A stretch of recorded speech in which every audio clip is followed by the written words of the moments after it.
Everyone, welcome to the core classes. Today is 9th December 2023 and here are the some current affairs topics. These topics are arranged as per the UPSC syllabus but it is quite useful for your other examinations also. So these are the topics which we are going to discuss today. So let's come to the first topic.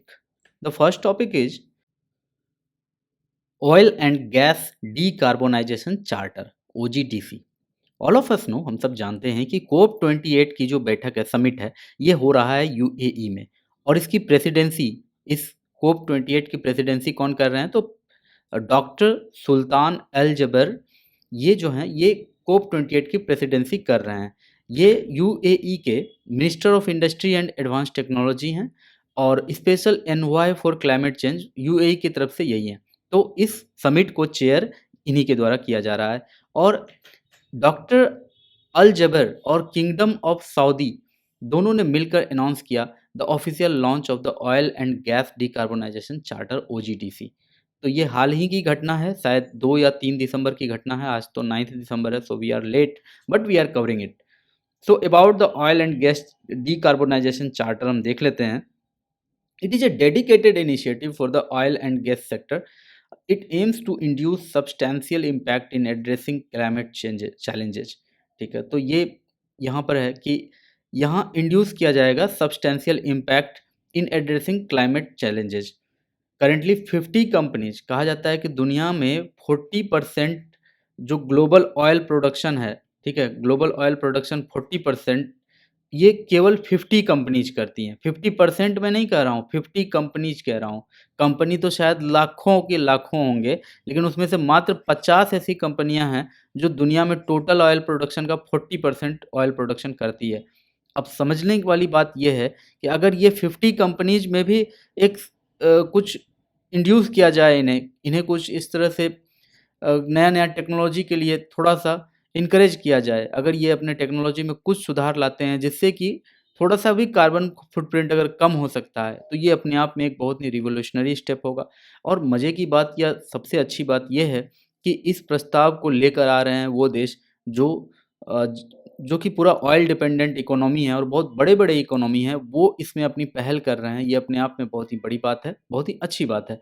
सो ये हमारा news था। इसमें और जो हमें कुछ जानना है, so national oil companies have shown historic participation constituting over 60% of the total signatories, marking a noteworthy shift towards decarbonization within this sector.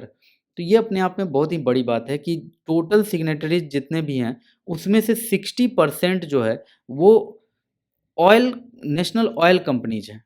ठीक है, तो ये हिस्टोरिक पार्टिसिपेशन दिखा रहे हैं बिकॉज इससे पहले ये इतना खुलकर क्लाइमेट चेंज पर बात करने नहीं आते थे, बिकॉज इनको लगता था कि क्लाइमेट चेंज की बात ही हमारे अगेंस्ट की बात है। ऑयल कंपनीज को लगता था कि हमारे कॉन्टेस्ट में ये सब कुछ चल रहा है, लेकिन अब धीरे धीरे उनके भी समझ में आ रहा है कि ये जो कुछ भी हो रहा है उसमें उनकी भी पार्टिसिपेशन बहुत ज़रूरी है और वो पार्टिसिपेशन कर भी रहे हैं और ये अपने आप में हिस्टोरिक है। It is integral to the global decarbonisation accelerator. तो थोड़ा सा फैक्ट कुछ देख लेते हैं ग्लोबल डीकार्बोनाइजेशन एक्सेलेरेटर के बारे में। तो ये इंट्रोड्यूस किया गया था वर्ल्ड क्लाइमेट एक्शन समिट में। तो ये भी 2 या 3 दिसंबर 2023 में ही, यानी कि बस 3-4 दिन 5 दिन पहले की बात है, ये ऑर्गेनाइज हुआ था। जो जीडीए है यानी कि ग्लोबल डीकार्बोनाइजेशन एक्सेलरेटर है, वो 3 प्राइमरी पिलर्स पर फोकस करता है। Scaling the energy system of the future, जो फ्यूचर का एनर्जी सिस्टम है उसको स्केल किया जाए। कि स्केल यानी कि फ्यूचर में एक व्यक्ति को पर कैपिटा कितना एनर्जी की रिक्वायरमेंट होगी और क्या-क्या किया जाए कि जो एनर्जी रिक्वायरमेंट है वो बिना कार्बन के पूरा हो सके, बिना ऑयल या कोल के वो रिक्वायरमेंट व्यक्ति का पूरा हो जाए। जैसे कि आज के डेट की बात करें अगर, तो आज हमारे कंट्री में कोल पर ही हम लोग डिपेंडेंट है। हम लोगों के यहाँ इलेक्ट्रिसिटी जो आती है वो कोल से आती है, ठीक है? कोल अगर यूज़ ना करें तो इलेक्ट्रिसिटी की प्रॉब्लम हो जाए और अभी हम उस स्टेट में नहीं है कि कोल को रिप्लेस करके कोई और चीज़, कोई भी और फ्यूल पे हम इलेक्ट्रिसिटी को जनरेट कर पाएँ। सो फ्यूचर रेडी हमें अगर बनना है तो हमें कोल से शिफ्ट करना होगा। सो इंडिया, देखो इंडिया इसमें थोड़ा-सा हेजिटेट भी करता है इन सब चीज़ों में साइन करने से। जैसे ग्लोबल डिकार्बोनाइजेशन चार्टर जो है, इसमें इंडिया अपना थोड़ा-सा उदासीनता या उदासीनता तो नहीं कहेंगे, लेकिन इंडिया का तर्क थोड़ा बाकियों से अलग रहता है। बिकॉज़ हमने अभी उतना डेवलपमेंट हासिल नहीं किया है, हम अभी डेवलपिंग नेशन हैं और हमारे यहाँ तो कोयला से ही बिजली बनेगा। तो ये सारी बातें हैं। ख़ैर, यहाँ जो था जीडीए क्या फ़ोकस करता है, तो पहले तो स्केल करना है energy system of the future, decarbonising the present energy system, addressing methane and other non CO2 greenhouse gases. This strategic plan aims for a comprehensive and simultaneous transformation of both energy demand and supply। तो ये सारी बातें हैं जो कि बहुत ही positive बातें हो रही है और यूएई से हो रही हैं, एक ऑयल प्रोड्यूसिंग कंट्री से हो रही है और ऑयल प्रोड्यूसिंग कंट्रीज सारे मिलकर आ रहे हैं और क्लाइमेट पर बात कर रहे हैं, तो ये अपने आप में बहुत ही अच्छा एक मोमेंट बनता है। So this was the topic ship on artificial intelligence GPAI। Dear friends, जिस तरह से आर्टिफिशियल इंटेलिजेंस का इफेक्ट पूरी दुनिया में बढ़ते जा रहा है, जितना पूरा वर्ल्ड इससे अफेक्टेड है या फिर यूं कह लो कि बेनिफिटेड है, आने वाले समय में इसका रोल बहुत इंपॉर्टेंट होने वाला है, ये जो GPAI है। तो इंडिया इसे होस्ट करने वाला है फ्रॉम दिसंबर 12 टू 14 2023। सो बहुत इंपॉर्टेंट हो जाता है बिकॉज इंडिया इसे होस्ट करेगा। तो about the global partnership on artificial intelligence, it is a multi stakeholder initiative. ये किसी एक कंट्री का नहीं है, ये मल्टी स्टेक होल्डर है, बहुत सारे कंट्री का एक शेयर्ड इंटरेस्ट है। और इसका गोल क्या है? To bridge the gap between theory and practice on AI by supporting cut edge research and applied activities on AI related priorities. तो हर कंट्री का अपना AI रिलेटेड कुछ प्रायोरिटी है और कुछ बातें हैं जो थ्योरी में है और उसे प्रैक्टिस में लाना है। तो एक दूसरे को सपोर्ट करते हुए, कट एज टेक्नोलॉजी एक दूसरे को सपोर्ट करते हुए, देते हुए एक गोल को अचीव करना इस पार्टनरशिप का गोल है। It was launched in June 2020। Membership of GPAI is open to all countries, but अब तक में इसमें 29 मेंबर्स हैं, जिसमें कि 28 कंट्रीज है और एक यूरोपियन यूनियन है। India is one of the founding members of GPAI। Secretariat इसका कहाँ पर है? तो OECD के ऑफिस में ये चलता है, इसका secretariat. That means OECD, economic cooperation and development, ठीक है, organisation for economic cooperation and development. तो इसके ऑफिस में पेरिस में इसका सेक्रेटेरिएट चलता है। स्ट्रक्चर देख लेते हैं तो एक काउंसिल है और एक स्टीयरिंग कमेटी है। एक इसका जो सेंटर ऑफ एक्सपर्टाइज है ये मॉन्ट्रियल में है और दूसरा पेरिस में है। This centre of expertise will facilitate GPAI's 4 working groups and their research and practical projects across various sectors and disciplines. The working groups will initially focus on 4 themes: responsible AI, data governance, the future of work, innovation and commercialization। तो चारों बहुत ही important है। सबसे बड़ी बात तो यहाँ पर है रिस्पॉन्सिबल AI। AI अच्छी बात है लेकिन रिस्पॉन्सिबल भी तो होना चाहिए। तो इस तरह से data governance, the future of work, innovation and commercialisation. जैसे देखो, AI बहुत ही इंपॉर्टेंट चीज़ है। अपने आप बहुत कुछ लर्न करके, मशीन लर्निंग करके बहुत कुछ कर सकता है। लेकिन उसे हमें इस तरह से डिज़ाइन करना होगा कि वो रिस्पॉन्सिबली वर्क करे। वो किसी के प्राइवेसी में किसी तरह का कोई इफ़ेक्ट ना डाले। कोई इसका यूज़ करके हेट स्पीच ना फैलाए, ठीक ना? तो कोई अगर AI का यूज़ करके पूरे मीडिया में हेट स्पीच फैला रहा है या फिर किसी के प्राइवेसी के साथ खेल रहा है या फिर किसी तरह का पोर्न एक्टिविटी कर रहा है, तो AI इस तरह से हम लोग डेवलप कर पाएँ कि वैसा कुछ भी होने ना दे। डाटा गवर्नेंस की बात आ जाती है, तो डाटा गवर्नेंस भी बहुत इंपॉर्टेंट चीज़ है, जिसमें कि ये सारी चीज़ें फिर उसमें आ जाती है। फ्यूचर ऑफ वर्क क्या होगा? जिस तरह से हम काम को AI के भरोसे करते जा रहे हैं, तो फिर आगे और क्या होने वाला है? सो दीज़ आर द थिंग्स। और आर्टिफ़िशियल इंटेलिजेंस क्या है? तो देखो, आर्टिफ़िशियल इंटेलिजेंस का अभी जो होराइज़न है, बहुत वाइड है और बहुत सारी चीज़ें हैं उसमें। हम उसमें से कुछ को यहाँ देख रहे हैं और कुछ में जैसे मशीन लर्निंग है, जिसमें कि सैंपल डाटा से कंप्यूटर के प्रोग्राम खुद को ट्रेन करते हैं। Recognise patterns based on algorithm. जैसे कि आप ये समझो इस बात को कि जैसे आप अगर यूपीएससी का प्रिपरेशन करते हैं या फिर आप किसी स्टेट पब्लिक सर्विस कमीशन की प्रिपरेशन करते हैं, तो आप अगर दिन में 4 बार आप किसी तरह का वीडियो ढूँढते हैं, आपको कभी-कभी रिकमेंडेशन में उससे भी अच्छा कोई वीडियो आ जाएगा, ठीक है? कभी कोर क्लास का भी वीडियो आपके सामने आ जाएगा, जिसको कि आपने कभी सर्च नहीं किया है, लेकिन आपके नीड को वो फुलफ़िल कर रहा है।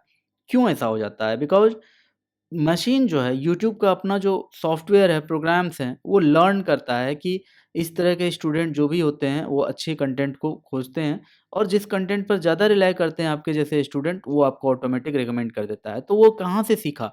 वो एल्गोरिदम से सीखा। This is called machine learning. Neural network की बात करते हैं अगर, तो कंप्यूटर सिस्टम को इस तरह से डिज़ाइन किया गया है कि वो ह्यूमन ब्रेन के न्यूरॉन्स के फंक्शन को इमिटेट कर सके। नेचुरल लैंग्वेज प्रोसेसिंग की बात करें तो ability to understand speech as well as understand and analyse document, तो ये नेचुरल लैंग्वेज प्रोसेसिंग की बात हो जाती है। रोबोटिक्स, आप सब भली भांति इससे परिचित हैं। तो एक ओवरव्यू है, मैंने कहा ना, अगर मैं आर्टिफिशियल इंटेलिजेंस के आज अगर पार्ट्स में जाऊं तो ये चार तो कुछ भी नहीं, ये तो बिल्कुल बेसिक है और मैं सिर्फ बेसिक बात यहाँ कर रहा हूँ। Now the next topic is national automated fingerprint identification system, NAFIS. देखो, होम मिनिस्ट्री ने राज्यसभा में ये अभी इंफॉर्मेशन दिया था that the national automated fingerprint identification system NAFIS has been established at 1022 locations across the country. देश के 1022 लोकेशंस पर नेफिस के आइडेंटिफिकेशन सिस्टम को इस्टेब्लिश कर दिया जा चुका है। तो क्या है नेफिस, उसके बारे में समझिए कि it is a pan India searchable database of crime and criminal related fingerprints. जिस तरह से आधार में प्रत्येक व्यक्ति का अपना कुछ डिटेल डाला हुआ रहता है, तो उसमें क्या होता है कि आधार में जो भी बायोमेट्रिक्स लिया जाता है, तो उस बायोमेट्रिक्स से रिलेटेड आपका सिर्फ नेम, आपका फादर्स नेम और आपका मदर्स नेम और आपका एड्रेस होता है, ठीक है? जो कि आपका एक यूनिक आईडी है और उसको कोई भी कॉपी नहीं कर सकता है, उसके जैसा कोई दूसरा दुनिया में एग्जिस्ट नहीं कर सकता है। आपके बायोमेट्रिक से आपका सारा डिटेल मैच होता हुआ रहता है। उसी तरह से नेफिस जो है अपने आप में क्रिमिनल का समझ लो कि आधार डाटा है, जिसमें कि क्रिमिनल के सारे बायोमेट्रिक्स को स्टोर किया जाता है और उसका क्या क्राइम है और उसका क्या क्राइम रिकॉर्ड रहा है, उसको सारा चीज़ एक सर्वर में डाला जाता है, जिससे कि 24/7 बेसिस पे किसी भी जगह से उस डाटाबेस को एक्सेस किया जा सकता है। ऑफ कोर्स ये जो पुलिस हैं या फिर जो क्राइम डिपार्टमेंट से जुड़े हुए लोग हैं, वही कर पाएँगे इसको एक्सेस। लेकिन ये इस तरह का एक सिस्टम बन चुका है, फिंगरप्रिंट आइडेंटिफिकेशन सिस्टम। एक बार फिंगरप्रिंट पड़ा और उस व्यक्ति का जो भी क्रिमिनल रिकॉर्ड है सब स्क्रीन पर आ जाए। तो इस तरह का 1022 लोकेशन पूरे देश भर में इस्टैब्लिश अब तक में हो चुका है। तो इससे क्या होगा? तो इससे बॉर्डर कंट्रोल होगा। कोई भी क्रिमिनल है, अगर मान लो कि वो अपना कुछ आइडेंटिफिकेशन छुपा कर, कुछ भेष बदल कर या किसी भी तरह से वो देश छोड़कर भाग रहा है, तो एयरपोर्ट पर जो फिंगरप्रिंट स्कैनर रहेगा, तो उसमें अंगूठा लगते ही उसको कनेक्ट कर दिया जाएगा नेफिस से। तो उसको उसमें जैसे ही कोई अपना अंगूठा डालेगा, तो फिर उसका सारा का सारा चिट्ठा निकल के आ जाएगा। हेल्थ केयर एंड वेलफेयर में ये काम आएगा। नेशनल आईडी के रूप में काम आ जाएगा उसका, जो भी उस बैकग्राउंड के व्यक्ति हैं। वोटर रजिस्ट्रेशन में ये सबके लिए होगा। जैसे कि अगर मान लेते हैं कि आपको एसएससी या फिर यूपीएससी में कुछ जॉब हो जाता है, आप जाते हैं जॉइनिंग करने के लिए, तो आपको पुलिस से वेरिफिकेशन करके माँगा जाता है। लेकिन अगर नेफिस है, तो फिर आपका वेरिफिकेशन 2 मिनट में होगा। आप जाएँगे पुलिस स्टेशन या फिर एसपी ऑफिस और वहाँ पर आपका फिंगर लिया जाएगा और पहले से आपका रिकॉर्ड पूरा खाली मिलेगा, आपके ऊपर कोई दाग नहीं मिलेगा। तुरंत आपको कैरेक्टर सर्टिफिकेट मिल जाएगा, आप जाकर तुरंत जॉइनिंग कर सकते हैं। तो एक तरह से आईडी के फॉर्म में भी ये काम करेगा। ई-पासपोर्ट बनेगा आपका तुरंत, कि अगर मान लो आपने ऑनलाइन पासपोर्ट के लिए अप्लाई कर रहा है, तो आपको जाना पड़ेगा थाना, थाना में वहाँ से पूरा क्लीन कैरेक्टर सर्टिफिकेट ला कर के पासपोर्ट ऑफिस में जमा करना पड़ेगा। लेकिन अगर पासपोर्ट ऑफिस कनेक्टेड है हमारा नेफिस से, तो आपने अपना जो भी आधार डाटा है, आपका आधार डाटा दिया गया और आधार डाटा का बायोमेट्रिक से सर्च किया गया कि क्या वैसा बायोमेट्रिक नेफिस में किसी क्रिमिनल का है, तो नहीं है, तो ठीक है, आपको पासपोर्ट मिल जाएगा तुरंत। तो इस तरह से काम आसान हो सकता है, आने वाले समय में क्राइम पे कंट्रोल हो सकता है। तो ये सारी बातें हैं, 24/7 बेसिस पे ये काम करेगा। It assigns a unique 10 digit national fingerprint number for each criminal based on biometrics, जिसमें कि पहला जो 2 डिजिट होगा वो स्टेट को रिप्रेजेंट करेगा, ठीक है? जिस स्टेट से वो क्रिमिनल है, वो स्टेट को रिप्रेजेंट करेगा पहला डिजिट, और दूसरा डिजिट इस बात को रिप्रेजेंट करेगा कि वो क्राइम कहाँ किया है उसने, ठीक है? क्रिमिनल ने क्राइम कहाँ किया है। State partition will have IDs belonging to a state. तो इस तरह से काम होता है। अब आओ नेक्स्ट टॉपिक देख लेते हैं अपना, ड्रेस सिंड्रोम। तो ये जो ड्रेस हम लोग पहनते हैं ना ड्रेस, उससे इसका कोई लेना-देना नहीं है, ठीक है? सबसे पहले तो यही आपको बता दूँ कि हमारे ड्रेस से इसका कोई लेना-देना नहीं है। ड्रेस का फुल फॉर्म है drug reactions with eosinophilia and systemic symptoms.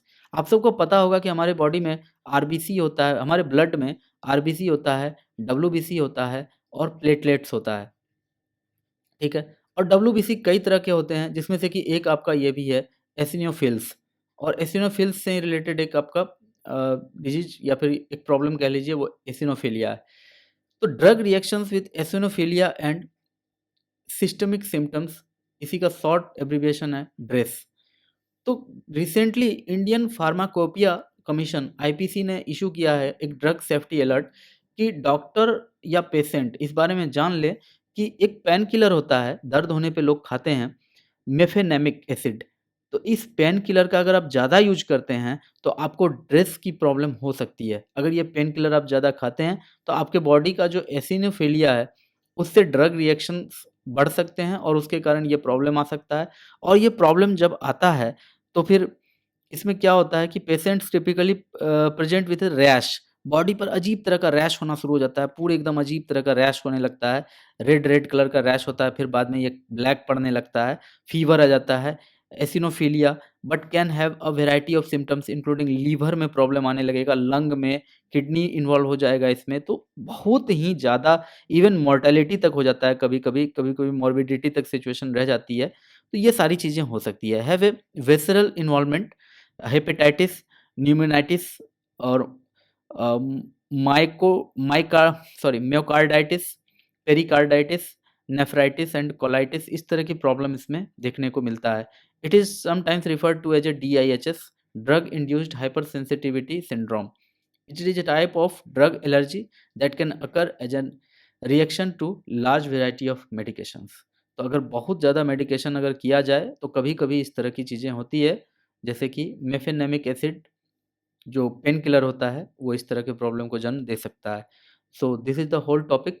इसमें और भी कुछ बातें हैं, ट्रीटमेंट कैसे होता है इसका तो एक बार देख लो, लेकिन इसका प्रॉपर ट्रीटमेंट जो कहोगे कि 100% क्योर का कोई फिक्स दवाई ऐसा कुछ नहीं हुआ। अभी तो हाल ही में ढूँढा ही गया है कि मेफेनेमिक एसिड क्या कर सकता है, तो ड्रेस पैदा कर सकता है बॉडी में। तो ये सारी बातें हैं। अब चलो थोड़ा-सा एक नोट है इंडियन फार्माकोपिया कमीशन में। तो फार्माकोपिया होता क्या है? तो फार्माकोपिया एक देखो डिपार्टमेंट होता है जो ड्रग्स का, समझ लो ड्रग्स का नोमेनक्लेचर से लेकर के उसका वर्क, ठीक है, उसका साइड इफ़ेक्ट, उसका कंपोज़िशन, रिएक्शन, इन सारी चीज़ों पर नज़र रखता है और इंडियन फार्माकोपिया कमीशन का यही काम है। और इसके बारे में ज़्यादा डिटेल चाहिए तो यहाँ सब कुछ दिया हुआ है, पहुँच लो और पढ़ो ठीक से, आगे बढ़ो।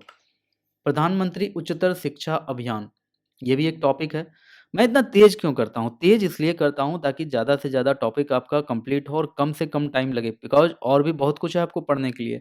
मैं चाहता हूँ कि आप बस इस वीडियो को देखें और आपका करंट अफ़ेयर्स का प्रॉब्लम सॉल्व। अब आप जो भी अपना काम करें वो सिर्फ़ और सिर्फ़ अपने बाकी टॉपिक को अच्छे करने के लिए करें। तो ये मेरा एक यहाँ पर गोल रहता है। उम्मीद है आप मेरी भावनाओं को समझेंगे। अबाउट द प्रधानमंत्री उच्चतर शिक्षा अभियान पीएम ऊषा। पीएम ऊषा है क्या? तो ये एक सेंट्रली स्पॉन्सर्ड प्रोग्राम है और ये 2013 में लॉन्च किया गया था। इसका गोल क्या है? To improve access, equity and quality in higher education through the planned development of higher education at the state level. आप सबको पता है कि एजुकेशन जो है वो स्टेट सब्जेक्ट में आता है, ठीक है?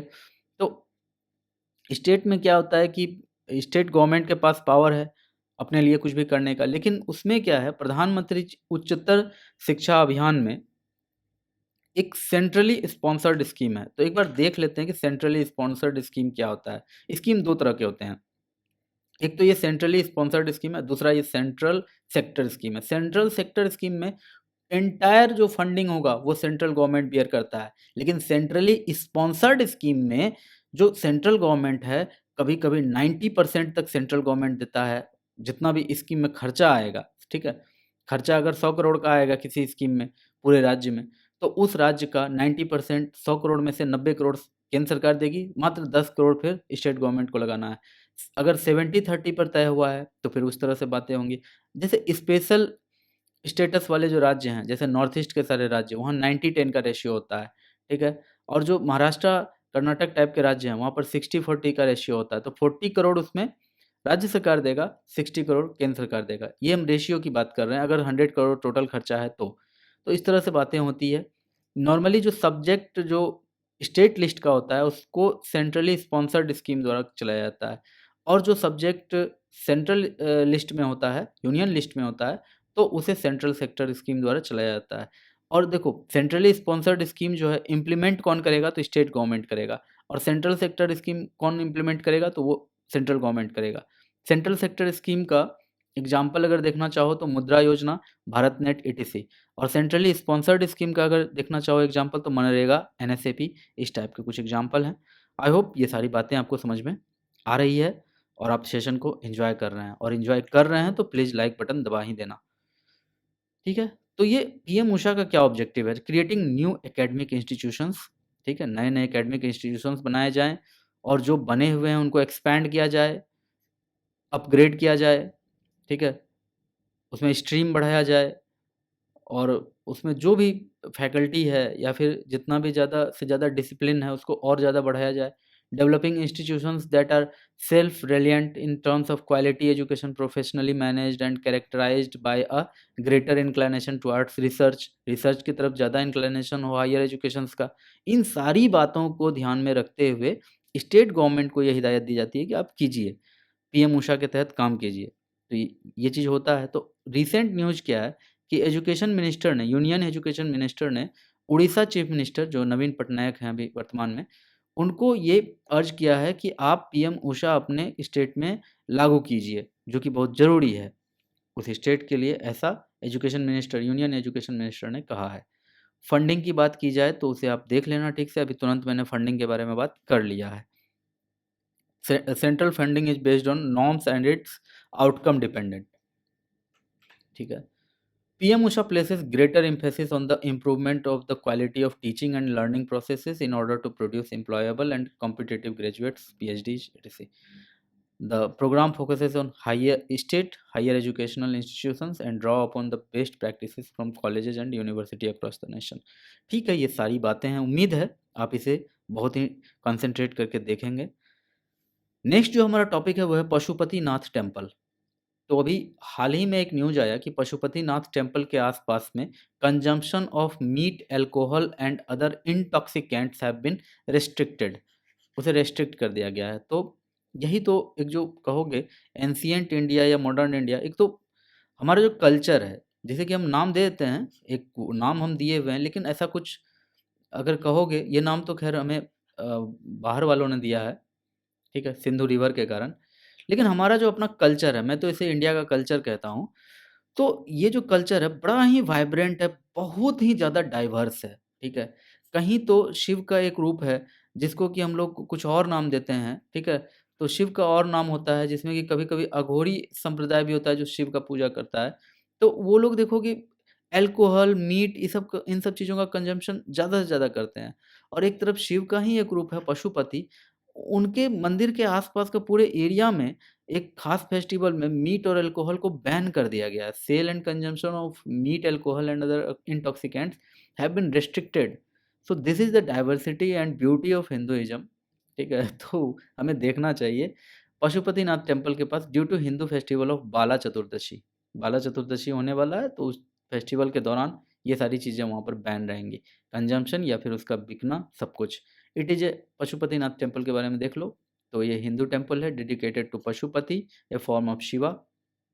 लोकेशन कहाँ है? Located on the bank of Bagmati river on the eastern outskirts of Kathmandu, Nepal. In 1979 the temple was declared UNESCO world heritage site. अब देखो यहाँ पर बात आ गई कि 1979 में ही ये यूनेस्को का वर्ल्ड हेरिटेज साइट घोषित हो चुका है। आपको बताना है कि इंडिया का जो फर्स्ट यूनेस्को हेरिटेज साइट्स हैं, वो किस साल वर्ल्ड हेरिटेज साइट घोषित हुए थे, सिलेक्टेड किए गए थे। अगर आप बताते हैं तो मुझे बहुत खुशी होगी, कमेंट सेक्शन में डाल दो ईयर की किस साल उसे सिलेक्ट किया गया था as UNESCO world heritage site. The temple complex includes 518 temples, buildings and structures. The main temple is designed in the Nepalese pagoda style. जो जो मुख्य मंदिर है, मेन टेम्पल है, उसे नेपालीज पैगोडा स्टाइल में बनाया गया है। और टायर्ड रूफ एंड प्लिंथ। तो रूफ एंड प्लिंथ देखो, पैगोडा इस तरह से होता है जिसमें कि टायर में होता है। टायर मतलब मंजिला, तो 1, 2, 3 इस तरह से इस फॉर्म में होता है। तो pagoda is a tower like multi storey solid और hollow structure made of stone, brick और wood, usually associated with Buddhist temple complex, common in China, Japan, Korea, Nepal, Vietnam, and other parts of Asia. Pagoda are constructed around a central staircase and can have many forms. तो ये सारी चीज़ें हैं। उम्मीद है आपको बात समझ में सारी की सारी इसमें आ गई। बेस, बॉडी एंड टॉप होता है पैगोडा का मेन 3 जो आर्किटेक्चर पार्ट है। Pagoda structure derives from that of the stupa, a hemispherical domed commemorative monument first constructed in ancient India, just like Sanchi Stupa. तो उसी से ये इंस्पायर्ड एक दूसरा आर्किटेक्चरल मॉडल होता है पैगोडा, स्तूप से ये इंस्पायर्ड होता है। अब आओ सतपुड़ा टाइगर रिजर्व के बारे में बात करते हैं। हाल ही में यहाँ पर कुछ गजब की बात हुई है। क्या हुई है भाई? तो एक रॉक पेंटिंग मिला है जो कि 10,000 साल पुराना है। क्या गजब की बात है। हमारे यहाँ बच्चे आज पेंटिंग ठीक से करना नहीं चाहते हैं। एक टाइम था, यानी कि आज से 10,000 साल पहले भी लोग रॉक के ऊपर पेंटिंग करते थे, और पेंटिंग भी कितने शिद्दत से के साथ करते होंगे कि 10,000 साल के बाद भी उनका पेंटिंग है, एग्जिस्टेंस उनका है। इसका मतलब है कि उस समय तो वो लोग बहुत गजब का पेंटिंग करते होंगे, बहुत ज़्यादा करते होंगे, तभी तो आज मिल रहा है 10,000 वर्षों के बाद। कहाँ मिला है? तो मध्य प्रदेश के नर्मदापुरम में मिला है। किसने ढूंढा है? तो forest department of Satpura tiger reserve ने ये ढूंढा है। तो ये आर्कियोलॉजिकल फाइंडिंग है, लेकिन ढूंढा है किसने? तो सतपुड़ा टाइगर रिजर्व वालों ने। It is located in the Narmadapuram district of Madhya Pradesh और located in the Satpura ranges of the central Indian landscape. It lies south of the river Narmada, Narmada river के साउथ में है। ठीक है। Satpura basically meaning 7 folds, forms a watershed between the Narmada and Tapi rivers and is triangular in shape।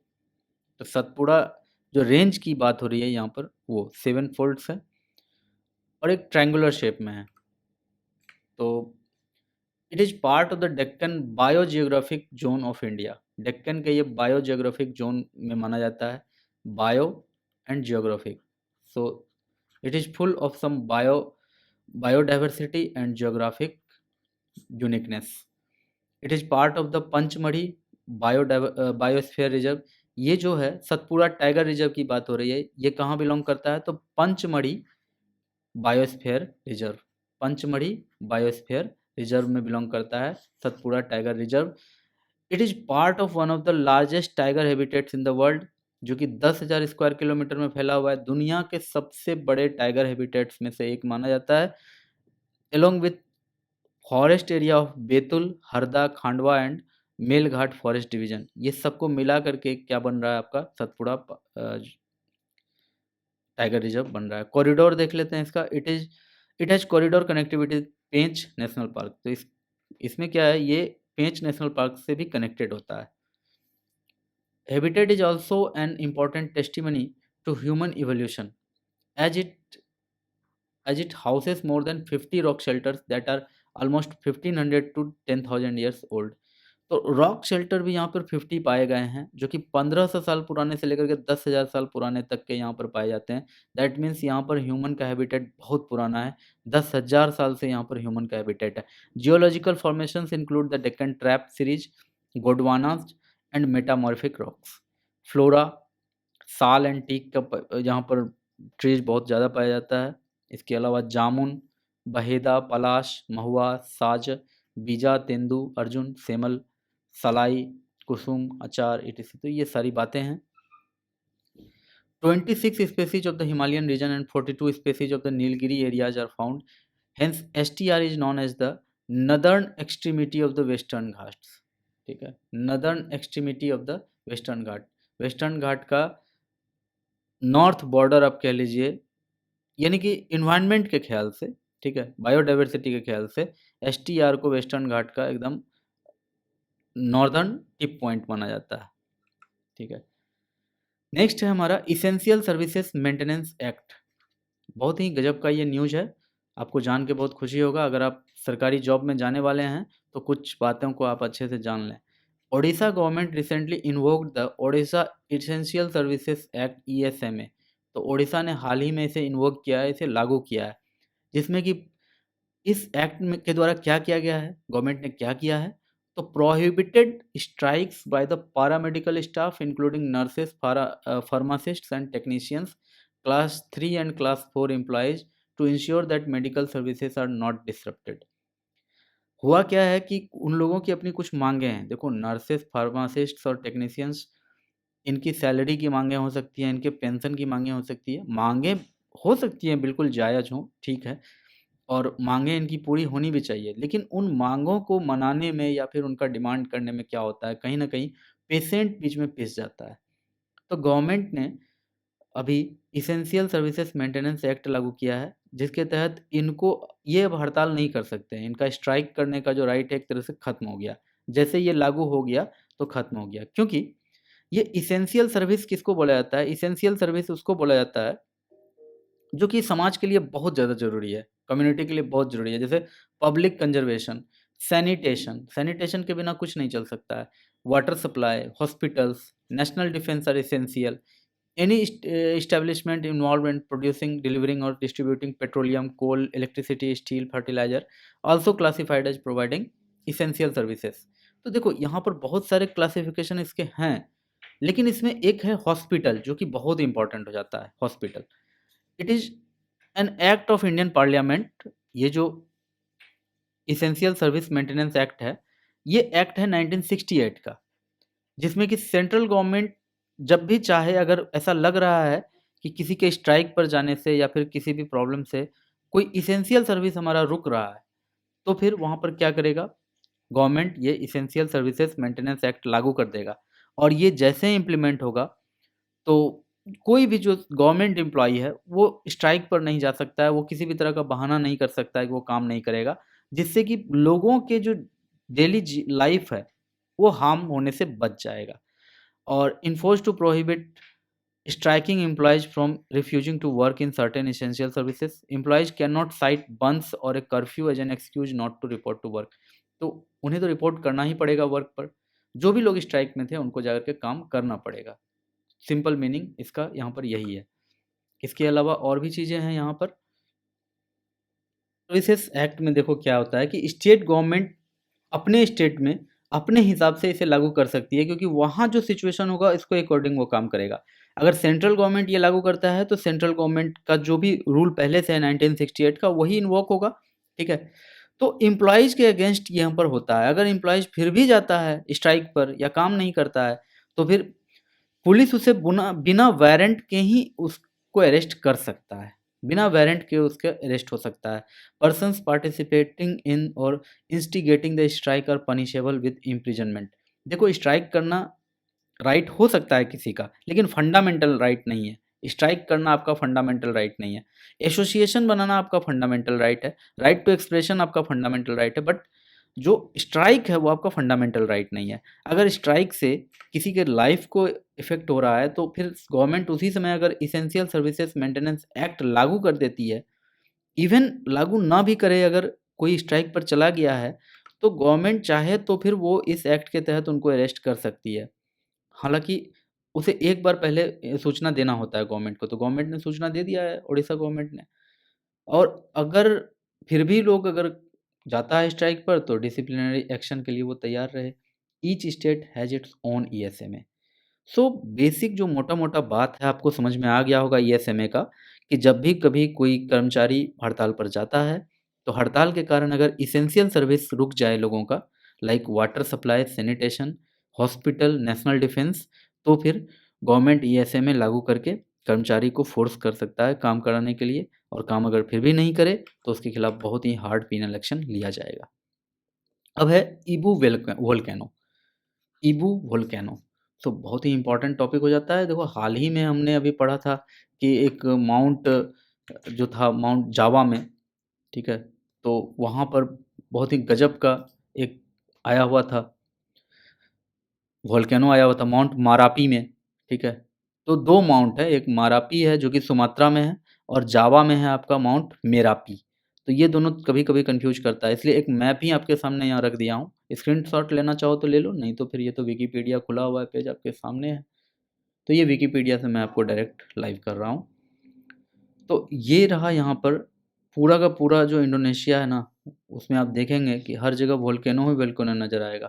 और उन्हीं volcano में से एक है, यहाँ देख लो ईबू, ये है आपका ईबू, ये एक वोल्केनो है और ये स्ट्रैटोस्ट्रॉफिक वोल्केनो है। आखिर इंडोनेशिया में इतना ज़्यादा भूकंप या फिर वोल्केनो आता क्यों है? तो वोल्केनो क्यों है इंडोनेशिया में इतना? तो क्योंकि ये रिंग ऑफ फायर के एरिया में है। रिंग ऑफ फायर क्या है? वो आपको पता होना चाहिए, अगर आप प्रिपरेशन कर रहे हैं तो आपको पता होना चाहिए, नहीं तो फिर ज्योग्राफी के सेशन में बताऊँगा। रिंग ऑफ फायर ये है और ये जो एरिया आप देख रहे हैं ना इस तरह का पिंक का, इसमें बहुत ज़्यादा वोल्केनो है, एक्टिव, डोरमेंट, ठीक है? हर तरह का वोल्केनो इसमें है। आप देख रहे हैं कि लगभग इंडोनेशिया और ये पूरा रीजन इस रिंग ऑफ फायर में आता है। जो अमेरिका है उसका भी जो वेस्टर्न पार्ट कह लीजिए, वो भी रिंग ऑफ फायर के ही एरिया में आता है। तो यहाँ पर वोल्केनो बहुत ज़्यादा होता है। तो यही कारण है कि हर महीने या यूँ कह लो कि हर हफ्ते हमें इंडोनेशिया में या फिर इस तरफ कहीं न कहीं एक वोल्केनो का न्यूज़ मिल जाता है। सो हमें क्या पढ़ना है अभी? तो हमें देखना है कि ये कहाँ हुआ है, तो ये इंडोनेशिया के इस वाले आइलैंड पे हुआ है, ठीक है? मालाकू ईस्ट इंडोनेशिया में हुआ है। ये एक isolated and least accessible volcano है और ये करीब 1377 मीटर हाई है सी लेवल से। तो इसकी एक basic information. Types of volcano की बात करें तो शील्ड वोल्केनो होता है एक, ठीक है? एक है कंपोजिट वोल्केनो और इसी को कहा जाता है स्ट्रेटो वोल्केनो, ठीक है? और लावा डोम्स होता है, सिंडर कोन्स होता है। तो कुछ एग्जांपल्स इसके दिए हुए हैं। शील्ड वोल्केनो का देखिए, माउना लोआ हवाई में है और फर्नांडीना आइलैंड, मायोन फिलीपींस, ये जो है ये स्ट्रेटो वोल्केनो है या फिर कंपोजिट वोल्केनो कह लो इसको। लावा डोम्स, देखो इसके शेप और इसके कुछ वर्च्यू के कारण ये नाम है। इसमें जो जो शील्ड वोल्केनो होता है, इसमें जो निकलता है लावा वो ज़्यादा लिक्विड होता है, ज़्यादा फ्लूइड होता है। तो ये निकलता है तो ये तुरंत पूरे फैल जाता है। तो पूरे फैल जाने के कारण ये यहाँ पर स्टीप नहीं बन पाता है, ये ऐसा नहीं बन पाता है क्योंकि निकलता है तो बहुत दूर तक फैलता है। तो ये शील्ड वोल्केनो होता है। कंपोजिट वोल्केनो में क्या होता है कि ये जो निकलता है लावा, ये ज़्यादा लिक्विड नहीं होता है, ये बहुत ज़्यादा पतला नहीं होता है, ये थोड़ा-सा गाढ़ा होता है। और गाढ़ा होने की वजह से क्या होता है कि ये गैस को चाँपे रखता है। देखो अगर डेंसिटी कम होगा तो फिर बहुत ही जल्दी-जल्दी फ्लूइड की तरह बहेगा, तो होता क्या है कि ये एकदम दबाए रखता है गैस को। तो जब भी यहाँ पर निकलता है तो पूरा ब्लास्ट होके यहाँ पर एक्सप्लोजन के साथ यहाँ पर लावा और गैस वगैरह निकलता है। और जब निकलता है पायरोक्लास्टिक एलिमेंट मटेरियल सब, तो फिर ये फैलता है, लेकिन चूँकि बहुत ज़्यादा विस्कस है तो बहुत ज़्यादा नहीं फैल पाता है। जैसे ये लिक्विड है, बहुत दूर तक फैल गया, तो यहाँ पर जो है ना स्लोप इस तरह से बना रहता है, लेकिन इसमें स्लोप इस तरह से बना रहता है। तो यही है दोनों में डिफ़रेंस। दूसरी बात ये है कि ये यहाँ पर स्ट्रैटा होता है। स्ट्रैटा मतलब लेयर्स, एक लेयर ऐसे, एक लेयर ऐसे, तो लेयर्स में ये वोल्केनो होता है। यहाँ पर लेयर वैसा नहीं होता है। लावा डोम्स है, सिंडर कोन्स है। तो स्ट्रेटो वोल्केनो के बारे में और भी कुछ डिटेल्स है आपको। कोन शेप्ड टाइप ऑफ वोल्केनो होता है। जो शील्ड वोल्केनो होता है वो फ्लैट होता है। यहाँ पर बात हो रही है, ये फ्लैट है। क्यों फ्लैट है अभी तुरंत बताया, क्योंकि इसमें जो भी लावा निकलता है बहुत ज़्यादा लिक्विड होता है तो तुरंत बह जाता है। बह जाएगा तो फिर क्या होगा, इक्वल इक्वल हो जाता है। लेकिन इसमें बहुत ज़्यादा फ्लूइड नहीं होता है, बहुत ज़्यादा लिक्विड स्टेट में लावा नहीं होता है, जिसके कारण ये ज़्यादा नहीं बहता है। चलो ज्योग्राफी का क्लास तो ये है नहीं, उम्मीद है आप मेरी बातों को समझेंगे, मेरी स्पीड को भी आप समझेंगे कि क्यों इतने स्पीड में आगे बढ़ना ज़रूरी है, हालाँकि ज़्यादा स्पीड नहीं है। Stratovolcanoes comprise of the largest percentage 60% of the earth's volcano. दुनिया में जितने भी वोल्केनो हैं उसमें से 60% जो है वो स्ट्रेटोवोल्केनो है, या फिर यूँ कह लो कि वो कंपोजिट वोल्केनो है। तो कंपोजिट वोल्केनो, जिसका दूसरा नाम है स्ट्रेटोवोल्केनो, वर्ल्ड के सारे ज्वालामुखी का 60% बस यही है। और इसमें जो भी लावा निकलते हैं, जो भी कुछ आउटकम होता है इसका, इरप्शन जो भी होता है, तो ये एंडेसाइट और डेसाइट लावाज होते हैं that are cooler and more viscous than basalt, ठीक है? तो जो शील्ड वोल्केनो होते हैं उसमें ज़्यादातर बसाल्ट आता है तो वो बहुत ज़्यादा फ्लूइड होता है, लेकिन ये विस्कस होता है, चिपचिपा होता है। These are more viscous lava allows gas pressures to build up at too high levels. ये इतना ज़्यादा विस्कस होता है, इतना ज़्यादा गाढ़ा होता है कि जो गैस पार्टिकल होते हैं, गैस जो होता है ना उसको निकलने नहीं देता है। जब गैस एक्सट्रीम फोर्स लगाने लगता है, बहुत ज़्यादा गैस जमा हो जाता है, एक्सट्रीम फोर्स लगाता है, तो यहाँ पर ज़ोर का ब्लास्ट होता है, दैट इज़ एक्सप्लोजिव इरप्शंस होता है यहाँ पर। They are usually half lava and half pyroclastic material, and are and the layering of these products gives them their other name, common name of composite volcanoes. उम्मीद है ये सारी बातें आपको समझ में आई होगी। और क्रेटर में जब नहीं निकलता है, वहाँ पर जब डोरमेंट स्टेज में रहता है, तो इसका क्रेटर वाटर या आइस से भरा रहता है, बिकॉज ये ऊंचा तो बहुत होता है। ठीक है, शील्ड वोल्केनो जो है वो ऊंचा नहीं होगा, क्योंकि वो तो उसका तो फ्लूइड पूरे बह जाता है, लेकिन इसका फ्लूइड बहने नहीं पाने के कारण ये ज़्यादा ऊंचा होता है। ऊंचाई ज़्यादा होगा तो यहाँ टेम्परेचर कम होगा। जब वोल्केनो नहीं है उस समय की बात कर रहा हूँ, तो ऊंचाई ज़्यादा होगा तो टेम्परेचर कम होगा। टेम्परेचर कम होगा तो इसका क्रेटर में वाटर, आइस ये सब जमा रहता है। तो जब वोल्केनो नहीं रहता है उस समय तो अच्छा टूरिस्ट प्लेस रहता है। नेक्स्ट टॉपिक है हमारा एडॉप्ट अ हेरिटेज प्रोग्राम 2.0।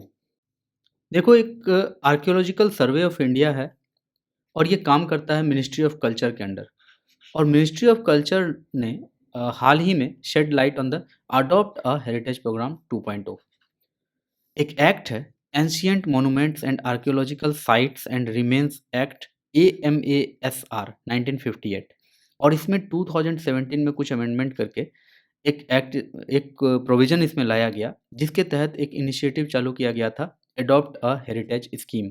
ये 2017 में चालू किया गया था, आर्कियोलॉजिकल सर्वे ऑफ इंडिया के तहत चालू हुआ था, जो मिनिस्ट्री ऑफ कल्चर के अंडर काम कर रहा है।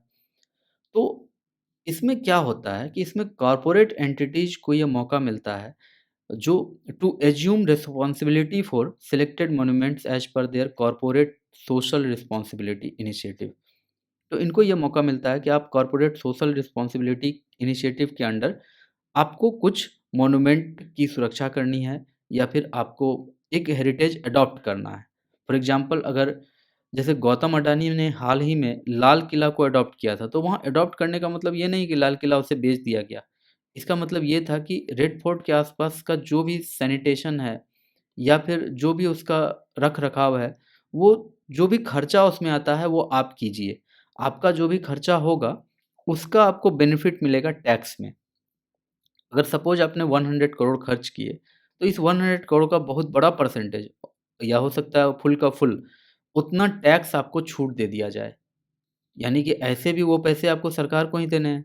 लेकिन अगर आप वो पैसा फुल्ली किसी एक हेरिटेज को प्रोटेक्ट करने में, उसे मेंटेन करने में खर्च करते हैं, तो सरकार आपको उतने रुपए का टैक्स में छूट देगा।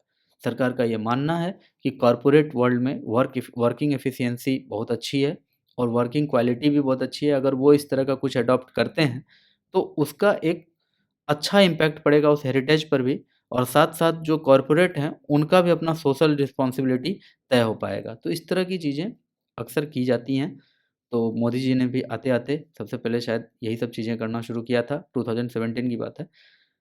इसके अलावा देखो, हेरिटेज मैनेजमेंट के लिए पहले भी बहुत सारे इनिशिएटिव लिए गए हैं, जैसे national culture fund. Government of India in 1996 formed a national culture fund. और उसके बाद कैंपेन क्लीन इंडिया। तो campaign clean India in which the government had identified 120 monuments destination. तो ये सारी चीज़ें भी होती रही हैं। आजकल लास्ट टॉपिक पर आ जाते हैं, section 6A of the citizenship act 1955। तो अभी क्या हुआ है कि एक constitution bench led by the chief justice of India hearing a series of petitions challenging the constitutionality of section 6A of the citizenship act 1955। तो यहाँ पर पिटिशन डाला गया है, और वो 6A section 6A of the citizenship act 1955 को challenge कर रहे हैं। तो पहले थोड़ा-सा जान लेते हैं कि सिटीजनशिप एक्ट आखिर है क्या? तो सिटीजनशिप पहले क्या है वो देख लेते हैं। देखो, अगर मैं बात करूँ, तो पार्लियामेंट ने 1955 में सिटीजनशिप एक्ट 1955 इनैक्ट किया था, to regulate the matters of citizenship in India. Indian constitution में आर्टिकल 5 से लेकर के 11 तक, आर्टिकल 5 से लेकर के 11 तक ये डील करता है सिटीजनशिप के साथ। ठीक है, ये part 2 of the Indian constitution है, जिसमें सिटीजनशिप की बातें लिखी गई हैं। तो वहाँ पर ये तय नहीं होता है कि किसे सिटीजनशिप दिया जाएगा। उसमें सिर्फ़ मोटा-मोटा एक फ्रेम बना करके आपको दिया गया है कि इसके अकॉर्डिंग आप अपना एक्ट बना लीजिए, और टाइम-टाइम पर सिटीजनशिप को डिफ़ाइन कीजिए। और इसी कारण 1955 में इंडियन गवर्नमेंट ने सिटीजनशिप एक्ट को लागू किया। लेकिन उसमें समय-समय में कुछ बदलाव करते रहने पड़े हैं, जैसे कि 1986 में करना पड़ा, 1992 में करना पड़ा, 2003 में, 2005 में, 2015 में और लास्ट तो 2019 का आपको पता ही है। 2019 में क्या किया गया कि illegal migrants belonging to Hindu, Sikh, Buddhist, Jain, Parsi and Christian communities from Afghanistan, Bangladesh and Pakistan who entered India on or before 31st December 2014 2014 के 31 दिसंबर से पहले जो भी भारत में एंटर कर चुके हैं, उन्हें सिटीजनशिप दे दिया जाएगा। तो ये अपने आप में एक बहुत ही बड़ा रिमार्केबल एक एक्ट था।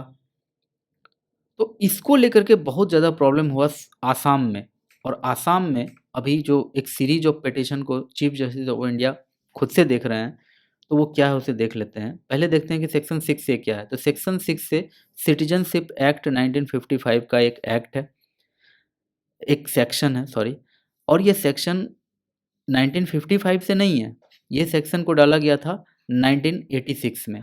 1986 में ये सेक्शन डालने से पहले असम अकॉर्ड पर साइन हुआ था और यहाँ देख सकते हैं आप स्वर्गीय राजीव गांधी हैं और स्टूडेंट यूनियन ऑफ असम है और इस तरफ कुछ और भी पार्टीज़ हैं, उनके बीच में एक एग्रीमेंट पर साइन हो रहा है और इस एग्रीमेंट के बाद ही सेक्शन 6A डाला गया था, जो सिटीजनशिप एक्ट है 1955 का उसमें। तो Assam Accord was a tripartite agreement between the central government, the state government of Assam and the leaders of the Assam movement. Basically इसमें आसू बहुत ज़्यादा एक्टिव था, तो उसके बीच में हुआ था ये। Which sought to end the influx of illegal immigrants from the Bangladesh. आप सबको पता है कि 1971 में बांग्लादेश का पार्टीशन हुआ था, लेकिन उससे पहले बांग्लादेश में स्थिति बहुत ही भयावह थी। तो बांग्लादेश से रोज़ के रोज़ 40,000 50,000 लोग इंडिया में माइग्रेट कर रहे थे और ये बहुत दिनों तक चलता रहा था, करीब साल तक चलता रहा था और हम परेशान होकर के फिर उसमें इन्वॉल्व भी ठीक से तो नहीं हुए थे, लेकिन फिर भी इन्वॉल्व तो हुए थे और फाइनली बांग्लादेश पाकिस्तान से अलग हुआ था। लेकिन उस समय वो लोग जो आसाम में आए, तो आसाम के लोगों को इससे बहुत ज़्यादा प्रॉब्लम होने लगा। आसाम के लोगों का कहना था कि हमारा डेमोग्राफ़ी इससे डिस्टर्ब हो गया है, ठीक है? और वो लोग आते हैं तो वो लोग हम लोगों का एम्प्लॉयमेंट खा रहे हैं, वो लोग हमारा ज़मीन पर रहने लगे हैं, तो हम उन्हें खाली नहीं करा सकते हैं। तो इनका बहुत सारा प्रॉब्लम था, ये चाहते थे कि उनको फिर से डिपोर्ट कर दिया जाए बांग्लादेश। लेकिन इंडियन गवर्नमेंट ऐसा नहीं कर सकती थी बिकॉज़ ह्यूमन राइट्स नाम का भी कुछ होता है। तो ह्यूमन राइट्स भी एक चीज़ है, फिर जो लोग आ रहे हैं, वो लोग वहाँ से जान बचा के किसी तरह से आ रहे हैं, उनको वहाँ भेजने का मतलब होता है फिर से उनका मारा जाना। तो इंडियन गवर्नमेंट करती भी तो क्या करती है। और एक बात, कोई ऐसा फिक्स बॉर्डर बॉर्डर नहीं है था तभी इंडिया और बांग्लादेश के बीच में, तभी तो छोड़ो आज भी ठीक से वैसा कोई फिक्स बॉर्डर नहीं है, बॉर्डर बहुत पोरस है। खेत होता है, इस तरफ इंडियंस का खेत, इस तरफ बांग्लादेश का खेत, बीच में मेड़ है, कोई बाउंड्री नहीं। उसमें कौन आ रहा है, कौन जा रहा है, कितना हिसाब रखा जाएगा। तो इसलिए गवर्नमेंट वहाँ पर बहुत ज़्यादा समझ लो कि असहाय थी, गवर्नमेंट खुद भी नहीं समझ पा रही थी कि वो क्या करे। तो प्रोविज़न जो डाला गया 6A, वो ये कहता है कि जो भी ऐसा व्यक्ति, it mandates the detection and deportation of foreigners who entered Assam after March 25 1971। तो 1971 के मार्च 25 के बाद जो भी बांग्लादेश से एंटर किया है आसाम में, जो भी आसाम में एंटर किया बांग्लादेश से, लेकिन 1971 के मार्च 25 के बाद उनको वापस से बांग्लादेश भेज दिया जाएगा। इसके अलावा और भी इसमें था, इसमें और भी ये बातें लिखी गई थी कि अगर 1 जनवरी 1966 से पहले अगर वो आ चुका है इंडिया, बांग्लादेश से वो आसाम आ चुका है, तो फिर उसे नागरिकता दे दी जाएगी, ठीक है? ध्यान से सुनना, 6A में ऐसा लिखा हुआ है कि 1 जनवरी 1966 से पहले कोई व्यक्ति अगर बांग्लादेश से आसाम एंटर किया था, तो वो इंडिया का सिटीज़न उसे मिल जाएगा। और अगर 1966 से लेकर के मार्च 1971 के बीच में वो इंडिया में एंटर किया है, तो उसे फॉरेनर्स की तरह डिटेक्ट किया जाएगा और बाद में फिर उन्हें 10 साल यहाँ रहना होगा सब्जेक्ट टू सर्टेन कंडीशंस और 10 वर्षों के बाद उन्हें फिर नागरिकता दी जाएगी। And persons who entered Assam after 25 मार्च 1971 उनको डिटेक्ट करके वापस बांग्लादेश भेज दिया जाएगा। आसाम के लोग शुरू में तो चलो किसी तरह से आसाम अकॉर्ड के तहत मान गए किसी तरह से, लेकिन फिर उनकी बहुत सारी माँगें पूरी नहीं हो पा रही थी और डेमोग्राफ़ी वहाँ पर बहुत ज़्यादा डिस्टर्ब था, तो वहाँ फिर से सुगबुगाहट जगने लगी और अभी जो केस लड़ा जा रहा है कोर्ट में, वो इसी बिहाफ पर लड़ा जा रहा है, इसी बात पर लड़ा जा रहा है कि ये जो 6A डाला गया कॉन्स्टिट्यूशन में, ये सॉरी, मैं बार-बार कह रहा हूँ कॉन्स्टिट्यूशन, 6A सेक्शन जो डाला गया सिटीज़नशिप एक्ट 1955 में, ये फुल्ली अनकॉन्स्टिट्यूशनल है। कैसे? तो कॉन्स्टिट्यूशन में आर्टिकल 6 में पहले ही लिख दिया गया है कि 19 जुलाई 1949 के बाद जो भी आया है, वो इंडियन सिटीज़न नहीं बन सकता है। उससे पहले जो आया वो ऑटोमैटिकली इंडियन सिटीज़न बन जाएगा। ठीक है? 19 जुलाई 1949 से पहले जो भी पाकिस्तानी भारत आएगा, वो भारत का नागरिक कहलाएगा। लेकिन जो 19 जुलाई 1949 के बाद आएगा, उसे भारत का नागरिकता इतनी आसानी से तो नहीं मिलेगा। उसके बहुत सारे प्रोविज़न्स हैं। तो ये सारी बातें अब जो असम के कुछ संगठन हैं वो कह रहे हैं, सुप्रीम कोर्ट में पिटीशन भी इसी बात को लेकर डाला गया है। इसके अलावा सुप्रीम कोर्ट में पिटीशन ये भी कह रहा है कि जो आर्टिकल 6A है वो आर्टिकल 14 का वायलेशन है, क्योंकि आर्टिकल 14 ये कहता है कि state shall not deny to any person equality before the law. तो यहाँ देखो इंडियन सिटीजन नहीं लिखा हुआ है, एनी पर्सन, किसी भी पर्सन को लॉ के बिफोर इक्वालिटी से डिनाई नहीं करेगा स्टेट। तो अगर असम में आने वाले माइग्रेंट्स को आप 1971 के बाद भी, यानी कि 1971 तक दे रहे हैं सिटीजनशिप का मौका, तो देश के अन्य हिस्सों में क्यों आपने 1949 तक का दिया है? देश के अन्य हिस्सों में भी 1949 के बाद आने वालों को मिलना चाहिए था, ठीक है? और जब आपने दिया तो उसमें भी फिर तब बात आ जाता है, पहले से यहाँ पर कहा जा रहा था कि 1949 के बाद आने वाले लोगों को नागरिकता नहीं दी जाएगी। तो इन सारी बातों को लेकर के अभी सुप्रीम कोर्ट में गहमा-गहमी चल रहा है, और हमें क्या जानना था, तो हमें सिटीज़नशिप एक्ट 1955 को जान लेना था, और आर्टिकल 14, आर्टिकल 6 का क्या कनेक्शन है 6A सिटीज़नशिप एक्ट 1955 के साथ, वो हमने जान लिया। और जो अभी सिचुएशन है उस पर भी हमारी नज़र पड़ गई है, हमने जान लिया सिचुएशन को भी। करंट अफेयर्स में इतना ही पढ़ना होता है, so we are not going to do the PhD. इसके बाद लास्ट टॉपिक है आपका हत्ती कम्युनिटी। हत्ती कम्युनिटी बेसिकली ये लोग उत्तराखंड हिमाचल प्रदेश के बॉर्डर पर रहते हैं। ये लोग अभी एजिटेशन कर रहे हैं कि इन्हें शेड्यूल्ड ट्राइब में स्थान दिया जाए। तो बेसिक बात इसकी यही है। तो हत्ती कम्युनिटी के बारे में आप जान लीजिए। हत्ती कम्युनिटी जो है वो हिमाचल प्रदेश और उत्तराखंड बॉर्डर से बिलोंग करते हैं। उम्मीद है ये सारी बातें आपको समझ में आ गई है। तो अब समय आ गया है टू से बाय। तो thank you so much for watching. अगर आपने सच में वॉच किया है और आपको सच में बेनिफिट हुआ है, so please like, share, subscribe and comment please कीजिए कमेंट, बिकॉज़ आपके कमेंट से बहुत एनर्जी आती है मुझे, बहुत ऊर्जा मिलती है। ठीक है, मिलते हैं नेक्स्ट सेशन में। सी यू देन, गुड बाय।